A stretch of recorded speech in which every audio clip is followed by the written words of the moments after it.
Hello, my name is Mary Muna and today I'll be performing my grade 6 speech and drama performance. The first piece I'll be performing is Television by Roald Dahl. The most important thing we've learned so far as children are concerned is never let them near your television set. Or better still, just don't install the idiotic thing at all. In almost every house we've been, we've seen them gaping at the screen. They loll and slop and lounge about and stare until their eyes pop out. Last week in someone's place we saw a dozen eyeballs on the floor. They sit and stare and stare and sit until they're hypnotised by it, until they're absolutely drunk with all that shocking, ghastly junk. Oh yes, we know it keeps them still. They don't climb out the windowsill.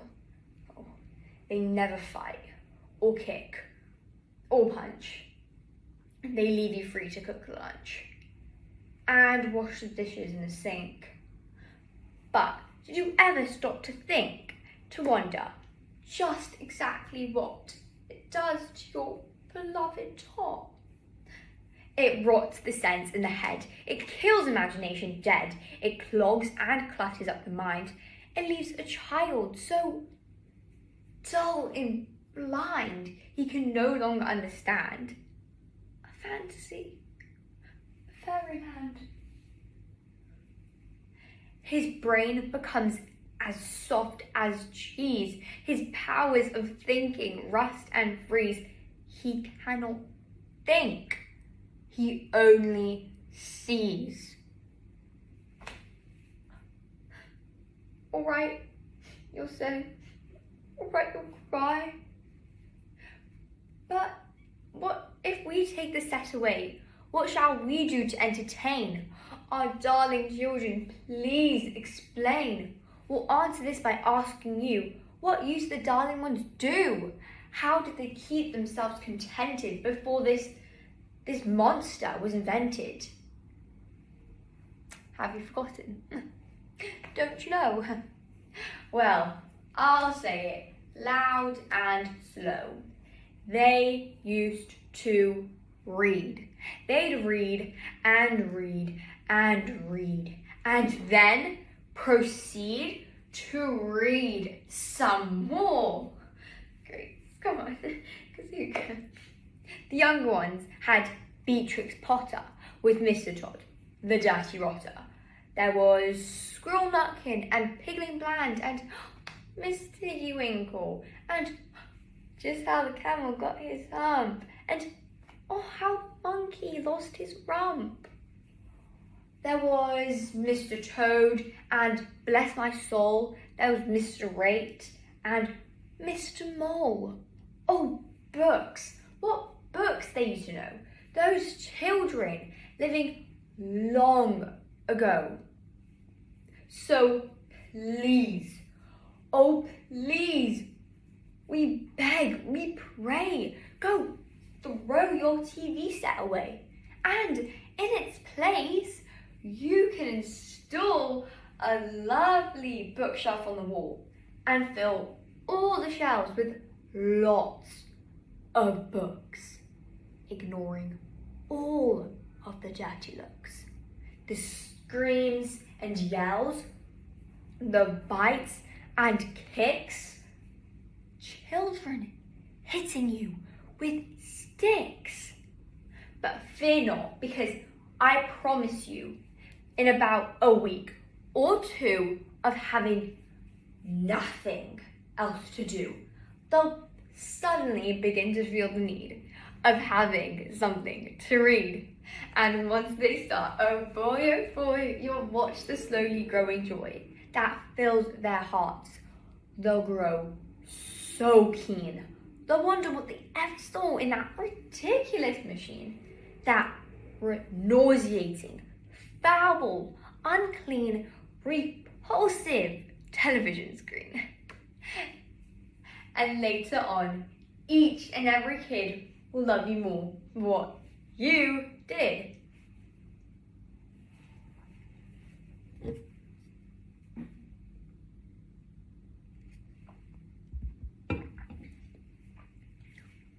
Now I'll be performing my Greta Thunberg speech at the UN Climate Summit. This is all wrong. I shouldn't be up here. I should be back in school on the other side of the ocean. Yet you all come to us young people for hope. How dare you? You have stolen my dreams and my childhood with your empty words. And yet I'm one of the lucky ones. People are suffering. People are dying. Entire ecosystems are collapsing. We are in the beginning of a mass extinction, and all you can talk about is money and fairy tales of eternal economic growth. How dare you? For more than 30 years, the science has been crystal clear. How dare you continue to look away and come here saying that you're doing enough when the science and politics and solutions needed are nowhere in sight. You say you hear us and that you understand the urgency, but no matter how sad or angry I am, I do not want to believe that. Because if you really understood the situation and still kept on failing to act on it, then you would be evil. And that I refuse to believe. The popular idea of cutting our emissions in half in 10 years only gives us a 1.5 degrees, a 50% chance of staying below 1.5 degrees global temperature rise. The best odds given by the Intergovernmental 1.5 degrees, and the risk of setting off irreversible chain reactions beyond human control. 50% may be acceptable to you. But those numbers do not include tipping points, most feedback loops, additional warming hidden by toxic air pollution, and the aspects of equity and climate justice. They also rely on my generation, sucking hundreds of billions of tons of your CO2 out of the air with technologies that barely exist. So a 50% risk is simply not acceptable to us. We who have to live with the consequences to have a 67% chance of staying below 1.5 degrees global temperature rise. That's the best odds given by the Intergovernmental Panel on Climate Change. The world had 420 gigatons of CO2 left to emit back on January 1st, 2018. Today, that number is already down to less than 350 gigatons. How dare you pretend that this can be solved with just business as usual and some technical solutions? With today's emission levels, that remaining CO2 budget will be entirely gone within less than 8.5 years. There will not be any solutions or plans presented in line with these figures here today because these numbers are just too uncomfortable. And you are still not mature enough to tell us like it is. You are failing us, but the younger people are starting to understand your betrayal. The eyes of all future generations are upon you, and if you choose to fail us, I say we will never forgive you. The world is waking. We will not let you get away with this. Right here, right now is where we draw the line. The world is waking up whether you like it or not. Thank you.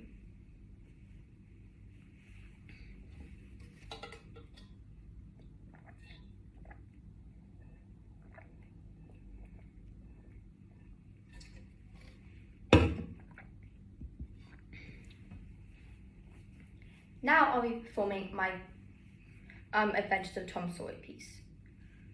Tom appeared on the sidewalk with a bucket of whitewash and a long-handled brush. He surveyed the fence, sighed, and dipped his brush into the whitewash. Slowly, he began his work, dragging the brush along the wooden planks with a look of intense concentration. Just then, Ben Rogers came down the street, munching on an apple and imitating the sound of a steamboat. Ding dong, clear the track, Ben shouted. He then noticed Tom and stopped. Hello, old chap, what's up? Work, replied Tom gloomily, dipping his brush into the bucket again. Work? What do you call work? Asked Ben. Why, ain't that work? Said Tom, pointing at the fence. Well, maybe it is and maybe it ain't. All I know is it suits Tom Sawyer. Tom ignored him and kept painting, pretending not to notice Ben's interest at all. Say, Tom, Ben said, leaning in closer, you don't mean to tell me you like it. Like it? Tom stopped his brush mid-stroke and looked at Ben. Well, I don't see why I ought to not like it. Does a boy get a chance to whitewash a fence every day? Ben looked puzzled. Why isn't it just a fence? Tom leaned back and surveyed his work critically. Maybe it is, but it's not every day you get a chance to make something look this fine. Ben's interest grew. He took another bite of his apple. Say, Tom, let me try a little. Tom hesitated, pretending to think about it. No, I reckon it wouldn't hardly do. Ben, Aunt Polly's mighty particular about this fence, right here on the street. If it was a back fence, maybe, but this one's different. Oh, come on. I'll be careful. I'll give you the rest of my apple. Tom sighed and put on a reluctant expression. Well, I suppose I could let you try, but you've got to be careful. Ben, you don't want to mess this up. Sure, Ben said, eagerly handing over the apple and grabbing the brush. Tom stepped back, munching on the apple, and with a grin, as Ben went to work. Soon, other boys came by, and Tom repeated this performance, trading turns with the brush for marbles, a tin soldier, and even a kite string. By the end of the afternoon, the fence had 3 coats of whitewash, and Tom had a pile of treasure. He leaned back, marveling at his genius. There's nothing like making a boy want what he can't have, he muttered, smiling to himself.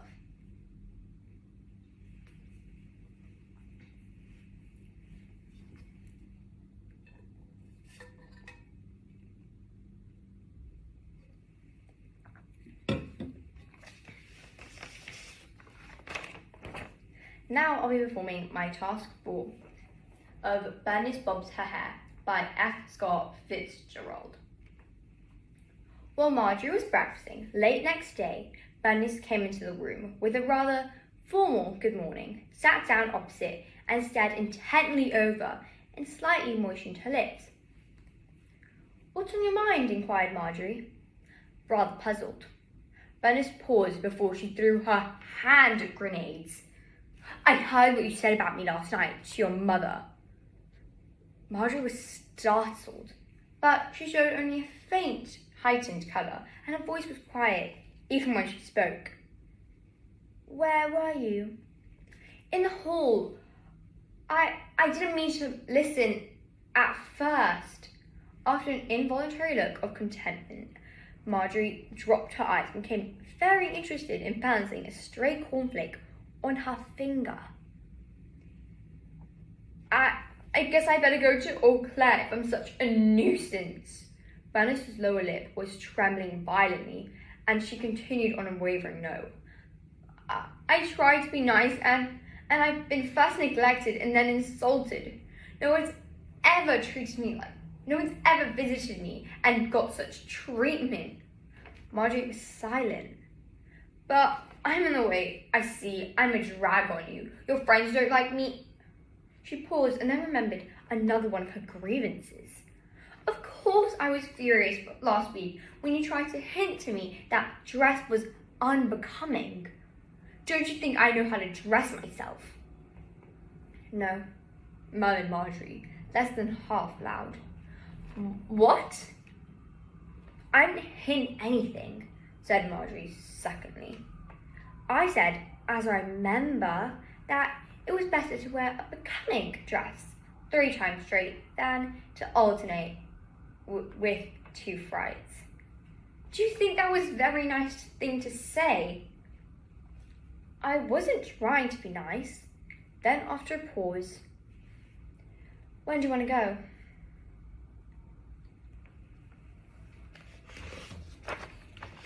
Now I'm going to be doing my questions. How do you connect to your character's emotional journey through one of your performances? For my Greta Thunberg speech, I think I kind of relate to Greta Thunberg as she's saying that she's showing that she's quite angry with how she's being treated and how people think she's so lucky because she's gotten so many things. But it's kind of showing that she's not lucky because even though she's got like all the new technologies, they're still not perfect, and that the world has become such a bad place because of global warming and like air pollution and all of the bad things.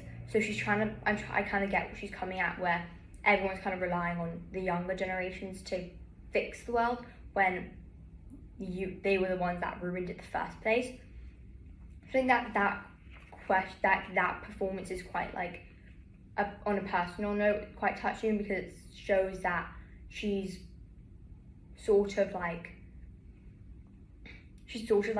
hurt by the way that people are like saying she's so lucky because she's got the new technologies, but she's also showing that like she's not lucky because even with the technologies, the world is still an awful place, or it's becoming so awful.